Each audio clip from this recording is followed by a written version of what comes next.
Are you treating your personal development journey the same as your dating life? Okay, let me explain. Hi, my name is Stormy. Welcome to the flirty side of the internet. This is where we flirt with your future self in order to close the gap of who you are and who you want to become. I'm going to take you through I'm looking at my notes here, a 4-step process journey that we usually go through when we are in a relationship or we're dating. And I'm going to equate that to actually our personal development work, our self work, the work that we do to improve our lives, to be somebody new, somebody different, to reinvent ourselves. Fill in the blank of what you use to describe that. Okay. We usually start with, okay, I want to be somebody new. And that somebody new, I need to create a vision board and I need to really get clear on who this person is and what they do and really start to think about something outside of me that isn't me right now and something else out there exists. So you start to journal about it and dream about it and create Pinterest boards about it and vision boards about it, right? So you are meeting that person for the same person. You're meeting that person for the first time is your future self. Okay. So in the dating world, that is your meet cute.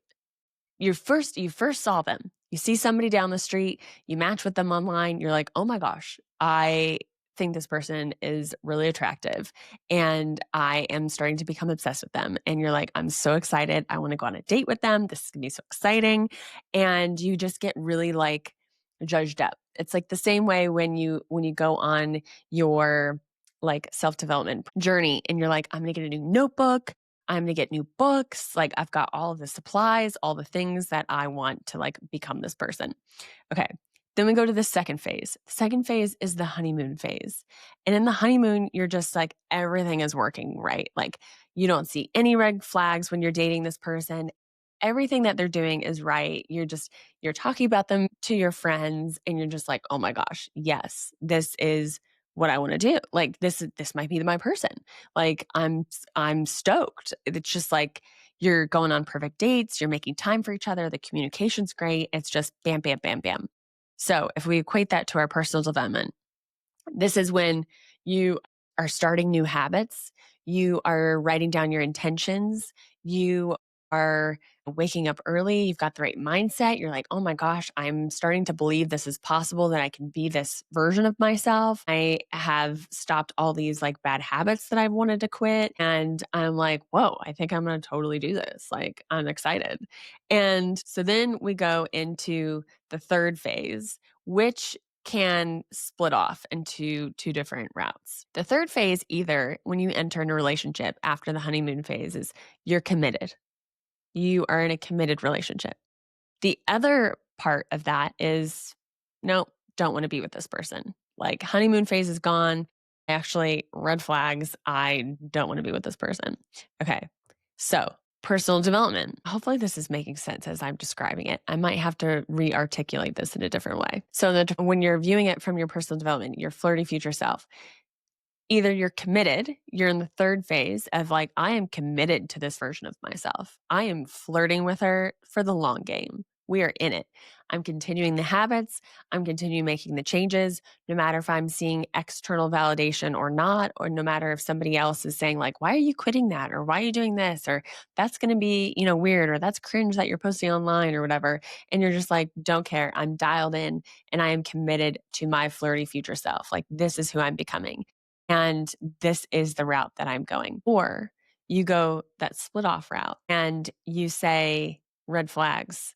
You start self-sabotaging. You start doubting yourself. You start saying, "I don't know if I could be this person. I don't know if I have what's in it." And all these things that I quit, like, I don't know if I can live without them. Like maybe I want them in my life. Maybe I'm okay with this version of myself.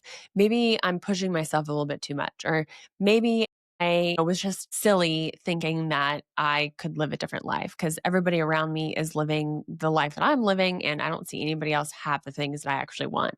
And you start reverting back to your old ways and your old versions of selves. And you're like, "I'm just going to self-abandon right now." Okay. So that kind of leads into the fourth phase of what it turns into be. So in dating, After you have the meet cute, and then you have the honeymoon, and then you have commitment, then it's like the long game. Like we're in the long haul now. We are past the committed, we are together. Like we're together for years, regardless if you're married or not. Like the commitment, I guess the commitment stage is maybe marriage. You've got their back, they've got yours. Okay. And when you make it to that in the self-development, then you have become that person. You are your flirty future self. Everything that you put on your meet cute phase is you right now. You are living the life. You're living the dream. You're living the vision. You have embodied the version of you that you have so desperately wanted for however long. That's the commitment. If you didn't make the commitment and you were like, nah, I'm going to leave after the honeymoon, and then you self sabotaged and you followed through with your own personal red flags, then you are in like the major self abandonment stage of the self development. And that is where we get all sorts of things happening. We have regret that we didn't follow through. We feel like we're behind because we're like, oh, if I would have kept going and not, you know, didn't stop what I was doing initially and I actually committed to myself, then I would be so farther along. And then you get all this guilt and shame about not following through with the things that you want. And you're like, what is going on? How do I fix this? I feel like I'm on a loop, I'm on a hamster wheel. So then once you're there, you realized I abandoned myself. I just totally gave up. Either you just totally check out and you never try again because you're like, I can't go through that again. Or you try again and you start the same process over and you go back through the meet cute. You start visioning again. You start picturing what you could be like. You picture your life and you picture the things that you could do for work and how you could be and releasing your habits and over and over and over. You start back at the top. You're envisioning, you're like, oh my God, okay, I'm excited again. I can see her again. I'm meeting her again for the first time. My flirty future self, she's right there. And then you go into the honeymoon stage and you start doing the new habits. You start releasing the old habits. You start believing the new things and doing maybe mirror work and you're starting to do affirmations and you're journaling and you're like, I've got all this momentum, right? Okay. Hold that there at the honeymoon phase. Again, here are we going to go. Are you going to go to the commitment? Or are you going to be like, nah, this isn't for me? You're going to check out. And I'm telling you, from this process, I have done this process, I don't even know how many times, like countless amount of times to know what it feels like every time you abandon yourself, thinking that what you're creating, what you want to be, the vision that you have so clearly in your brain, but then somehow you self sabotage that and say, nah, this isn't for me. I know what that feels like because I have done it to myself over and over and over. It's not fun. And I'm sure you don't want to do it like I didn't want to do it. But there are different ways that we can keep ourselves safe and we can try to mask the story in our brain of, oh, well, I don't really want that, or it's, it's too far out, or that's too big of a dream. And we just start to kind of really tell ourselves all these different kinds of stories of like why it's okay that we stop trying. And then when we realize, okay, I've got enough momentum again to try again, then here we are at square one. So if you are here and you are back in the cycle again, know that that's okay.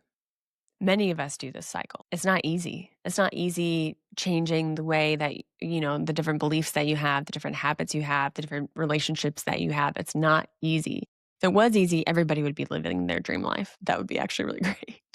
If everybody just followed their intuition and purpose and soul led life and just, released friendships and relationships. And when they were done and complete and say, okay, thank you so much. We've learned our lessons through this now, on to the next. Lovingly, I release you. Like, how great of a world that would be. And we will create that world once we individually decide to create that world for ourselves, one decision at a time. And so if you're there, if you've been in that loop, I see you. I know that's difficult. If you haven't been there and you're like, what is she talking about? Then good for you. You have followed through with your own word and your own commitments and keep doing what you're doing. But if you have been there, I just want to say I know what that's like and how you end up passing that loop and getting out of that loop is by actually starting to ask yourself, what is it going to take for me to finally be committed to the future version of myself rather than committed to the past version of myself? What is it going to take for me to not abandon myself again? What is it going to take for me to not realize and not think that the vision of my life or the dream that I have is actually working or valuable? We need whatever magic that is in our life. We need that in our world. So, when are you going to actually go from the meet cute, go from the honeymoon, go from the commitment, and then play the long game and be like, we're in it. We're in it together. And really see your vision for yourself all the way through. Know that you can carry yourself through this process. You can do your meet cute, you could do your honeymoon, you can go into the commitment, and you can decide to play the long game with yourself.